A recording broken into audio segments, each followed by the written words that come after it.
Hello students, good morning.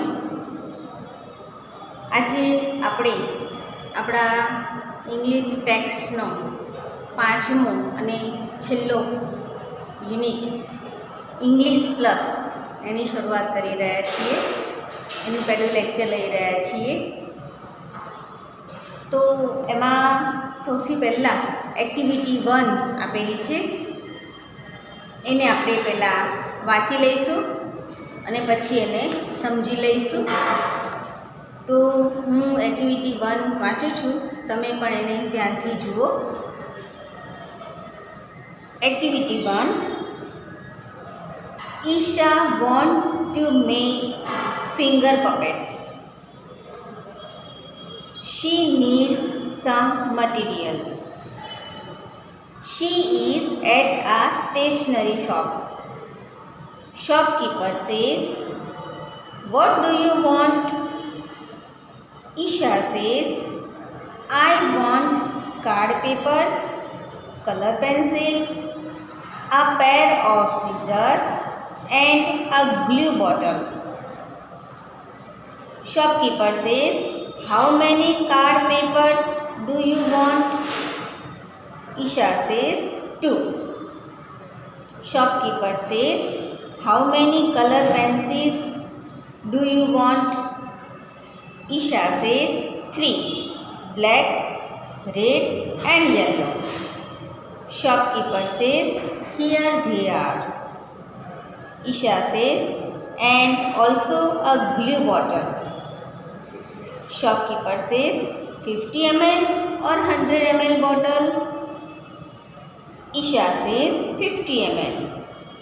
Shopkeeper says, "Fine, here it is. Take them." Isha says, "Uncle,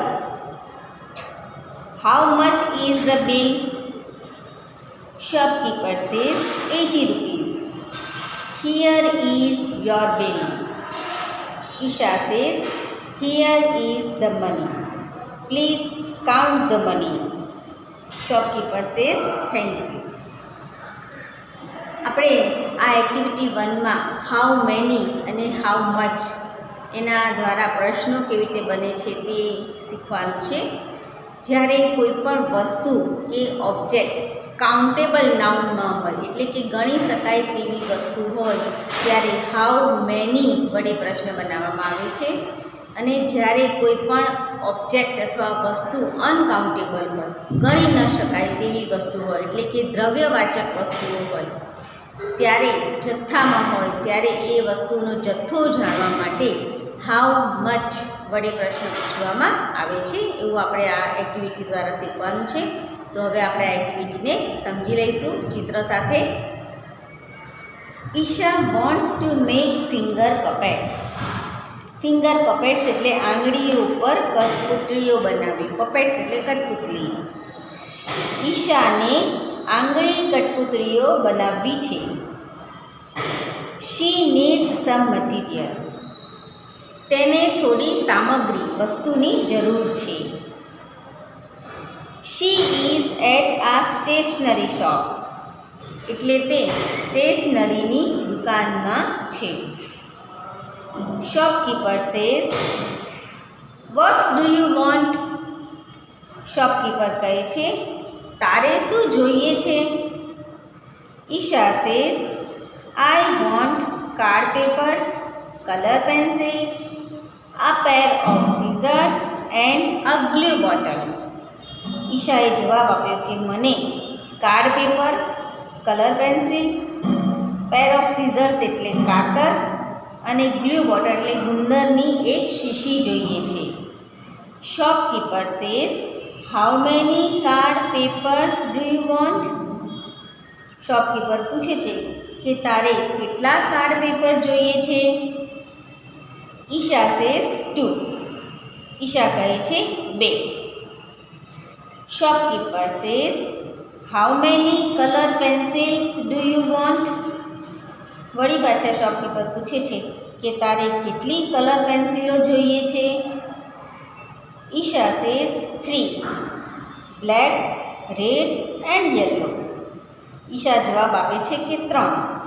કાળી, લાલ અને પીળી. Shopkeeper says here they are. દુકાનદાર કહે છે આ રહી. Isha says and also a glue bottle. Isha જવાબ આપે છે અને એક ગુંદરની શીશી પણ. શોપકીપર આસ્ક 50 ml ઓર 100 ml બોટલ. શોપકીપર વળી પાછા પૂછે છે કે 50 mlની કે 100 mlની શીશી. Isha says 50 ml. ઈશા જવાબ આપે છે 50 ml. Shopkeeper says fine. Here it is. Shopkeeper tech them.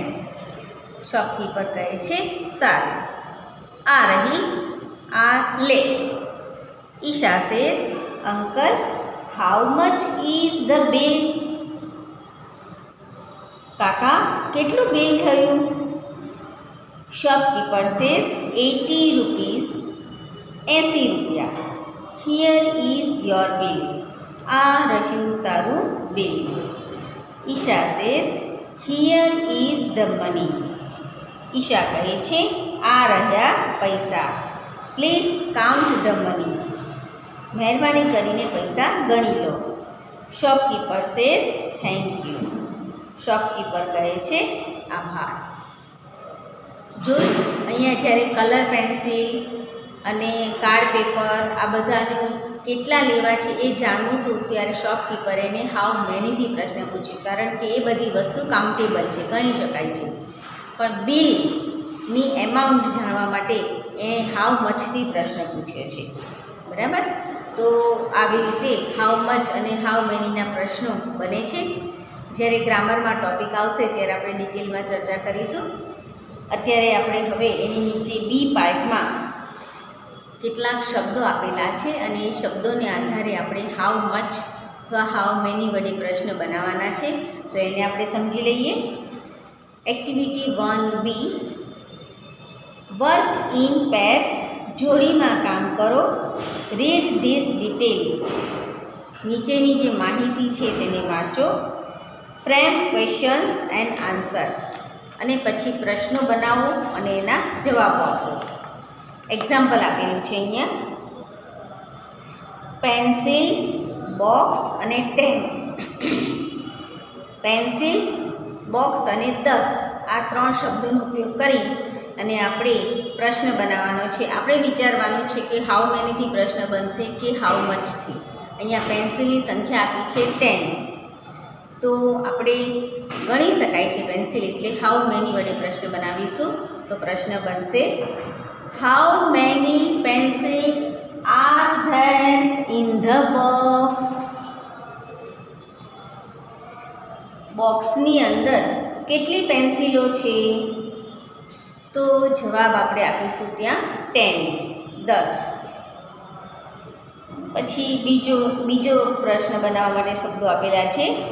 Water, bottle, 300 ml. જો આ જથ્થો છે એટલે અહીંયા હાઉ મચ વડે પ્રશ્ન બનશે. તો પ્રશ્ન બનશે how much water is there in the bottle. બોટલમાં, શીશીમાં કેટલું પાણી છે? તો આપણે જવાબ તરીકે લખીશું 300 ml. એના પછીના શબ્દો આપેલા છે. Ice cream packet 100. તો અહીંયા આપણે પ્રશ્ન પૂછીશું how many ice creams are there in the packet. પેકેટની અંદર કેટલા આઈસ્ક્રીમ છે? તો એનો જવાબ આપણે લખીશું 10. એના પછી શબ્દો આપેલા છે. ડેઝ, યર અને 365. તો પ્રશ્ન બનશે how many days R there in A year. વર્ષમાં કેટલા દિવસો હોય છે? તેનો જવાબ આપણે લખીશું 365. ત્યાર પછી એક બીજો એક્ઝામ્પલ આપેલું છે. એમાં 2 પ્રશ્નો બનાવવાના છે અને 2 જવાબો પણ આપેલા છે. એ પ્રમાણે એના જવાબ બનાવવાના છે. તો એક્ઝામ્પલ જોઈ લઈએ. ટી પેકેટ 500 ગ્રામ્સ અને ₹250. ચા પેકેટ 500 ગ્રામ અને 250 રૂપિયા. તો 500 ગ્રામ અને 250 રૂપિયા એ બંને જવાબ છે. બાકીના બે શબ્દોનો ઉપયોગ કરીને આપણે પ્રશ્ન બનાવવાનો છે. તો પહેલો પ્રશ્ન બનશે, how much T is there in this packet? આ પેકેટમાં કેટલી ચા છે? તો આપણે જવાબ તરીકે લખીશું 500 ગ્રામ્સ, 500 ગ્રામ. પછી 250 રૂપિયાની કિંમત આપી છે, તો આપણે પ્રશ્ન પૂછીશું, how much for this packet? How much is for this packet? આ પેકેટના કેટલા રૂપિયા છે? તો આપણે ત્યાં જવાબ લખીશું ₹250, 250 રૂપિયા. એના પછી શબ્દો આપેલા છે, સોપ બાર્સ પેકેટ 4 અને ₹36. તો આપણે પહેલો પ્રશ્ન બનાવીશું, how many soap bars are there in the packet? આ પેકેટમાં કેટલા સાબુ છે? સાબુની કેટલી ગોટીઓ છે? તો એનો જવાબ આપણે લખીશું 4, એટલે 4. અને પછી કિંમત માટે પ્રશ્ન પૂછીશું, how much for this packet?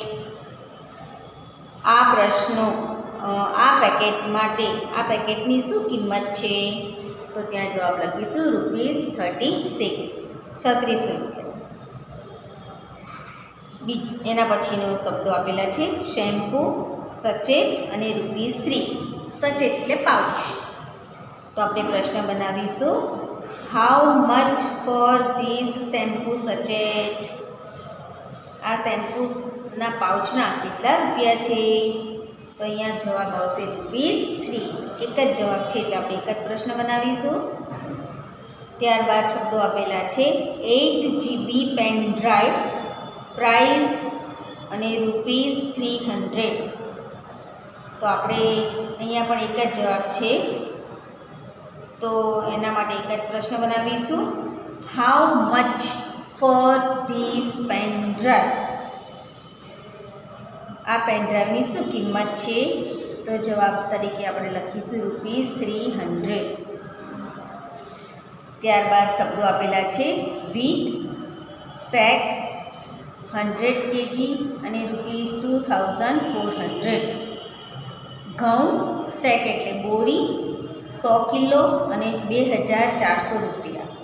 તો આમાં બે જવાબ આપેલા છે, તો બે પ્રશ્ન બનાવીશું, how much wheat is there in the sack? બોરીમાં કેટલા ઘઉં છે? તો જવાબ તરીકે લખીશું 100 kg, 100 કિલો. અને બીજો પ્રશ્ન એની કિંમત માટે બનાવીશું, હાઉ મચ ફોર ધીસ સેક?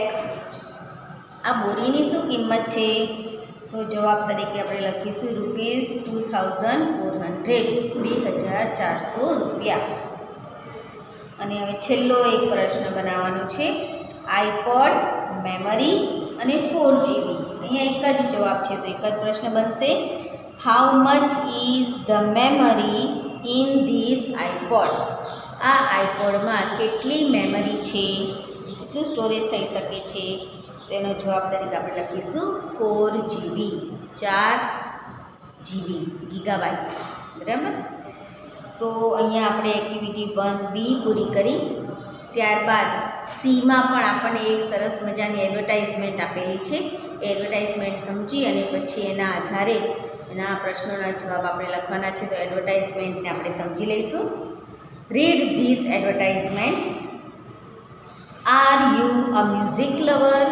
શું તમે સંગીત પ્રેમી છો? Souls of entertainment. સોલ એટલે આત્મા. આત્માથી આનંદ આપે એવું આ એક મ્યુઝિક નાઇટ છે. એના સિંગર એ મ્યુઝિક નાઇટમાં ગાયક કલાકાર તરીકે છે આદિત્ય નાઈક એન્ડ અંજના યાજ્ઞિક. પછી ગિટાર વાદક છે અભિમન્યુ, ડ્રમ વાદક છે મુનફ પટેલ અને ફ્લ્યુટ વાદક છે વાંસળી વાદક છે નિનાદ. શોઝનો ટાઈમ આપેલો છે. Saturday and Sunday 18th and 19th April. સમય પણ આપેલો છે 10 AM, 2 PM અને 8 PM. દિવસના 3 શો છે. સેટરડે અને સન્ડે 18 અને 19 તારીખ. એક દિવસના 3 શો છે. એના ગાયક કલાકારો છે અને એના ગિટાર વાદક કોણ છે, ડ્રમ વાદક કોણ છે અને ફ્લૂટ વાદક કોણ છે, એવું આખો એક પાસ તૈયાર કરેલો છે. કોઈ મ્યુઝિકલ નાઇટ છે એના માટેનો. એની કિંમત આપી છે જો નીચે ખૂણામાં. એડલ્ટ એટલે પુખ્ત વયના લોકો માટે છે ₹250, ₹250 એક વ્યક્તિના. અને બાજુમાં આપી છે સ્ટુડન્ટ્સ, વિદ્યાર્થીઓ માટે છે 120, વિદ્યાર્થીઓ માટે ₹120 એની કિંમત છે. કન્સેશન રેટ ઉપર છે મ્યુઝિકલ નાઇટ. બરાબર. તો હવે એની આ આપણે સમજી લીધું. હવે એની નીચે પ્રશ્નો આપેલા છે. તો એ પ્રશ્નોના જવાબ આપણે આ એડવર્ટાઇઝમાંથી જોઈને જ લખવાના છે. તો પહેલો પ્રશ્ન જુઓ. On which day can you go for the music concert? કયા દિવસે તમે આ મ્યુઝિક કન્સર્ટ માટે મ્યુઝિક સાંભળવા માટે જઈ શકો છો? તો ત્યાં આપણે આપણી રીતે જવાબ લખવાનો છે. આમાંથી જોઈને કે we can go for a music concert on Saturday and Sunday. અમે શનિવારે અને રવિવારે આ મ્યુઝિક સાંભળવા માટે જઈ શકીએ છીએ. બીજો પ્રશ્ન આપ્યો છે how many shows are there? ત્યાં કેટલા શો છે, કેટલા ખેલ છે? તો જવાબમાં લખીશું ધેર આર 3 શોઝ. 3 શો ગોઠવેલા છે. ત્રીજો પ્રશ્ન છે how much will your mother pay for the music concert? તમારી મમ્મીને જો આ મ્યુઝિક સાંભળવું હોય તો એને કેટલા રૂપિયા ચૂકવવા પડશે? તો મધર એ એડલ્ટમાં ગણાય છે.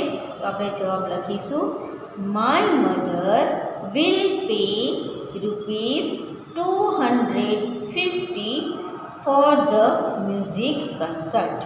મારી મમ્મી મ્યુઝિક સાંભળવા માટે ₹250 ચૂકવશે. ચોથો પ્રશ્ન છે how much will a class 8 student pay for the concert? 8મા ધોરણનો વિદ્યાર્થી આ સંગીત માટે કેટલા પૈસા ચૂકવશે? તો આપણે સ્ટુડન્ટ માટે ₹120 છે. તો જવાબ લખીશું a class 8 student will pay ₹120 for the concert. 8મા ધોરણનો વિદ્યાર્થી આ મ્યુઝિક કન્સર્ટ માટે ₹120 ચૂકવશે. 5મો પ્રશ્ન આપેલો છે how many singers are there?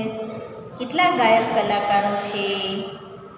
તો જવાબમાં લખીશું ધેર આર 2 સિંગર્સ. 6થો પ્રશ્ન છે હુ આર ધ સિંગર્સ? ગાયકો કોણ છે? તો જવાબ તરીકે લખીશું Aditya Naik and Anjana Yagnik are the singers. Aditya Naik અને અંજના યાજ્ઞિક ગાયક કલાકારો છે. 7મો અને છેલ્લો પ્રશ્ન છે which instruments do the artist use? આ જે વાદકો છે, આર્ટિસ્ટ કલાકારો છે, એ કયા સાધનોનો ઉપયોગ કરે છે? તો આપણે જવાબમાં લખીશું the artist use guitar, drum and flute. આ કલાકારો ગિટાર, ડ્રમ એટલે નગારું અને ફ્લૂટ એટલે વાંસળીનો ઉપયોગ કરે છે. એક્ટિવિટી 1 એ પૂરી કરી. આપણે અહીંયા આપણું લેક્ચર પણ પૂરું કરીએ છીએ. જે ફોટા મોકલું તેને નોટમાં લખવાના છે અને વ્યવસ્થિત સારા અક્ષરે નોટ તૈયાર રાખવાની છે. બરાબર છે. જ્યારે પણ તમને કહેવામાં આવે કંઈ સૂચના મળે ત્યારે એ નોટને તમારે સ્કૂલે બતાવવા આવવાની થશે, તો એ વખતે એને લઈને આવવાનું છે. ત્યાં સુધી કોઈએ આ લેસનના ફોટા પાડીને કે જે પેપર મોકલીએ છીએ એના જવાબના ફોટા પાડીને મને સેન્ડ કરવાના નથી. Thank you.